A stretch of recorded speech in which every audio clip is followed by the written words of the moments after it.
샬롬, 귀한 하루를 말씀 묵상과 기도로 시작하는 우리 모든 성도님들에게 하나님 우리 아버지와 주 예수 그리스도로부터 은혜와 평강이 충만하시기를 축복합니다. 우리 오늘 함께 살펴볼 말씀 시편 56편 1절부터 4절까지의 말씀입니다. 우리 함께 읽겠습니다. 하나님이여 내게 은혜를 베푸소서. 사람이 나를 삼키려고 종일 치며 압제하나이다. 내 원수가 종일 나를 삼키려 하며 나를 교만하게 치는 자들이 많사오니 내가 두려워하는 날에는 내가 주를 의지하리이다. 내가 하나님을 의지하고 그 말씀을 찬송하올지라. 내가 하나님을 의지하였은즉 두려워하지 아니하리니 혈욕을 가진 사람이 내게 어찌하리까. 아멘. 이 시편의 말씀은 다윗이 블레셋으로 쫓겨갔을 때 가드의 방백들에게 붙잡힌 다윗 자신의 상황과 사정을 하나님 앞에 고백하며 쓴 찬양의 시입니다. 이미 한 차례 말씀드린 것처럼 다윗은 사실 찬양을 할 수 있을 만한 상황이 아니었습니다. 그런데 그럼에도 불구하고 그의 찬양에는 흔들림이 없고 두려움이 없어 보입니다. 오늘 말씀을 통해서 그 이유를 함께 살펴보고 또 우리 역시 다윗과 같은 상황에 처했을 때 어떻게 하면 흔들림 없을 수 있는지, 어떻게 하면 두려워하지 않을 수 있는지를 살펴보기를 소망합니다. 우리 오늘 3절의 말씀 같이 한번 읽어보겠습니다. 내가 두려워하는 날에는 내가 주를 의지하리이다. 아멘. 다윗이 어려운 가운데서도 흔들리지 않는 믿음을 가질 수 있는 이유의 근원 무엇이었을까요? 다윗은 사실 기본적으로 위기에 처했을 때 어떻게 해야 하는지를 잘 알고 있는 사람이었습니다. 다윗의 인생을 살펴보면 알겠지만 그는 골리앗과 맞서기 전부터 몇 가지의 위협들에 처해져 있었습니다. 양을 칠 때 양을 공격하는 늑대와 곰으로부터 양들의 무리를 안전하게 지켜야 했습니다. 당시 소년이었던 다윗이 감당하기는 힘든 일이었겠죠. 그러나 그럼에도 불구하고 다윗은 그에게 맡겨진 일들을 충성스럽게 해냈는데 그것은 그가 하나님을 신뢰하였기 때문입니다. 뿐만 아니라 사무엘이 찾아와서 그에게 기름 부었을 때도 어쩌면 그는 위기감을 느꼈을 수도 있습니다. 사사이고 나라의 선지자이고 제사장인 사무엘이 자신의 머리에 기름을 부었다는 것은 정치적으로는 정말로 큰 위기였을 겁니다. 만일 이 소식이 왕인 사울의 귀에 들어간다면 목숨을 보존하기는 아마 힘들었겠죠.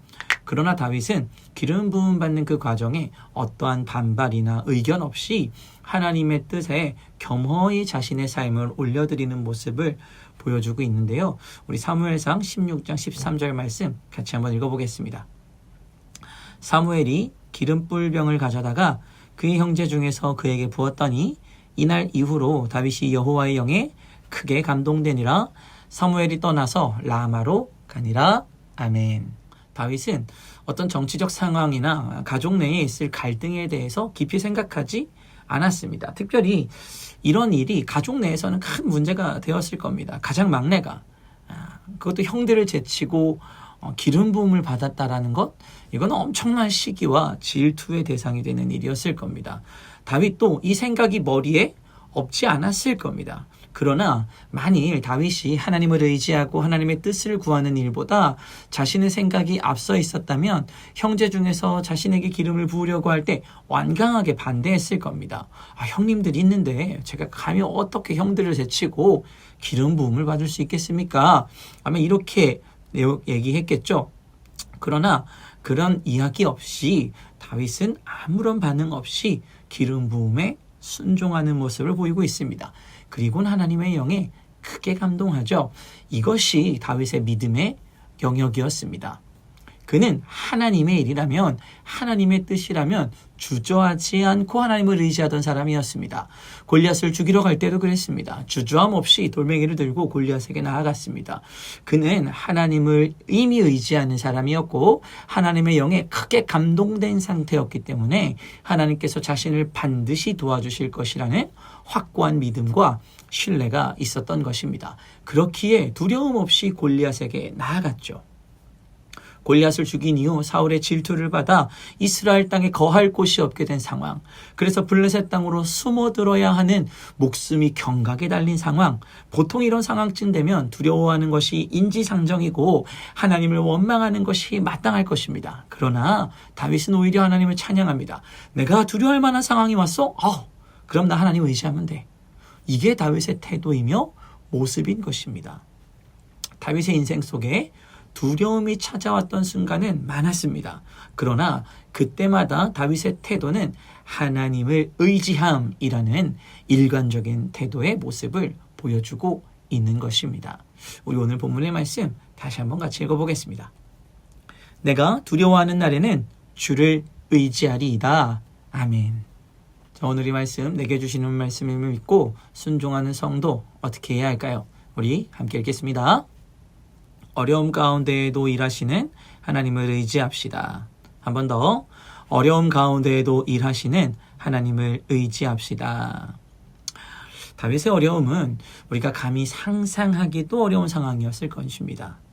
사람이 삼키려고 치고 원수가 삼키려고 합니다. 아마 세상에 혼자 있는 것 같은 느낌이 들 것입니다. 아무도 나를 도와주지 않으려고 하고 그 때문에 살아가야 할 터전까지 잃어버렸습니다.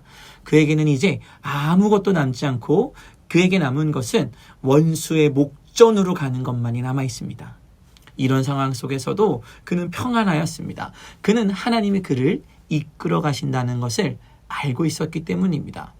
확실하진 않지만 다윗의 말년에 기록한 그의 시편인 23편에도 하나님이 자신의 목자이시며 하나님의 영광을 위해서 원수의 목전까지 나를 인도한다 라고 고백하고 있습니다.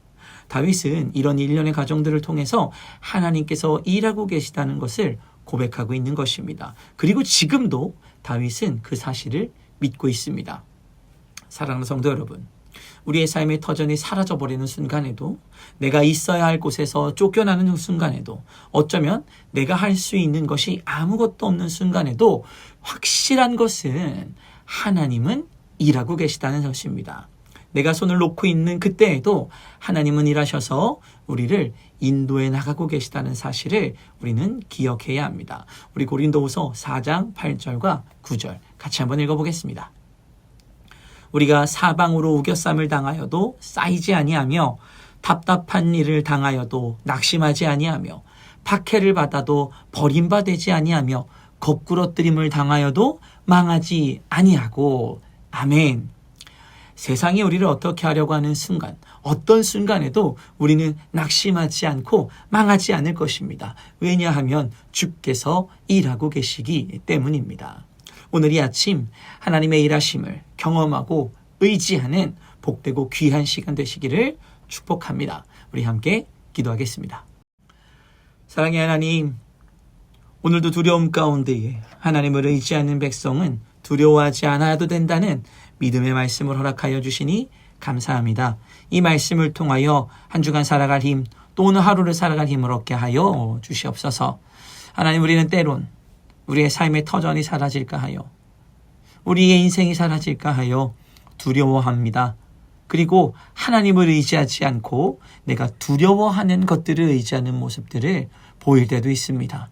그러나 그때에도 우리 하나님 나를 도와주시고 내가 어려운 상황에 있을 때 내가 아무것도 하지 못하는 상황 속에서도 우리 하나님께서 일하고 계시다라는 이 말씀을 신뢰하며 두려운 상황 찾아왔을 때 하나님을 의지하며 주께서 일하고 계심을 신뢰하는 거룩하고 복된 주님의 자녀들 되게 하여 주시옵소서. 오늘 이 아침 하나님께서 우리에게 주신 이 말씀대로 실천하며 살아가는 결단하는 그리스도인들 될 수 있게 주님 인도하여 주시옵소서. 감사드리며 예수님의 이름으로 기도합니다.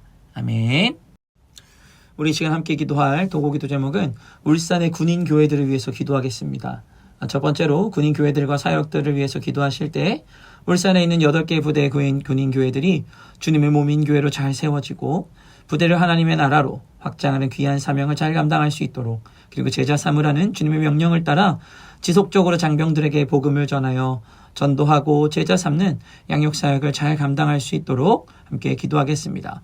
그리고 하나님께 자신의 몸을 산 제물로 드리는 온전한 예배를 드릴 수 있도록 우리 함께 기도하겠습니다.